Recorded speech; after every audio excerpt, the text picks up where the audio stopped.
17 March সকালে বাংলাদেশে এসেছিলেন ইংলিশ প্রিমিয়ার ফুটবল লিগে খেলা ফুটবলার হামজা দেওয়ান চৌধুরী।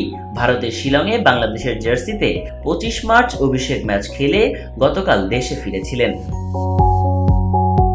মঙ্গলবার 27 মার্চ ইংল্যান্ডের ক্লাব শেফিল্ড ইউনাইটেডে যোগ দিতে বাংলাদেশ বিমানের ফ্লাইটে দেশ ছেড়েছেন। জানা গেছে সকাল 10:45টায় ঢাকা থেকে সিলেট, এরপর ওই ফ্লাইটে 12:15টার দিকে সিলেট থেকে ম্যানচেস্টারের উদ্দেশ্যে চলে গেছেন তিনি।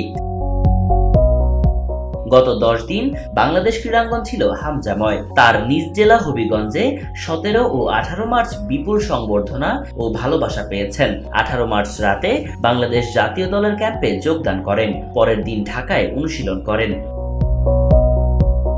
20 থেকে 25 মার্চ ভারতের শিলংয়ে ছিলেন ম্যাচ খেলার জন্য। হামজার বাংলাদেশে পৌঁছানোর পর থেকে ফুটবল নিয়ে উন্মাদনা বেড়েছে বহুগুণ। সবার আগ্রহ ছিল ভারত বাংলাদেশ ম্যাচ নিয়ে। দীর্ঘদিন পর বাংলাদেশ ফুটবল দলের ম্যাচ নিয়ে তুমুল আগ্রহর সৃষ্টি হয়েছিল। হামজা ভারতের বিপক্ষে দুর্দান্ত পারফরম্যান্স করে সবার মন জয় করেছেন। বসুন্ধরা, উত্তরা, বনশ্রী, কুড়িল ও বাড্ডা সহ রাজধানীর বিভিন্ন স্থানে অভিজাত ও অত্যাধুনিক মানের ফ্ল্যাট কেনার এক নির্ভরযোগ্য প্রতিষ্ঠান প্লেজেন্ট প্রপার্টিজ লিমিটেড। তাই আপনার স্বপ্নের আবাসনের জন্য আজই যোগাযোগ করুন। Pleasant properties limited, where destiny matches eventually. শুধু খেলাই নয়, আচার আচরণেও হামজা ছিলেন অনন্য।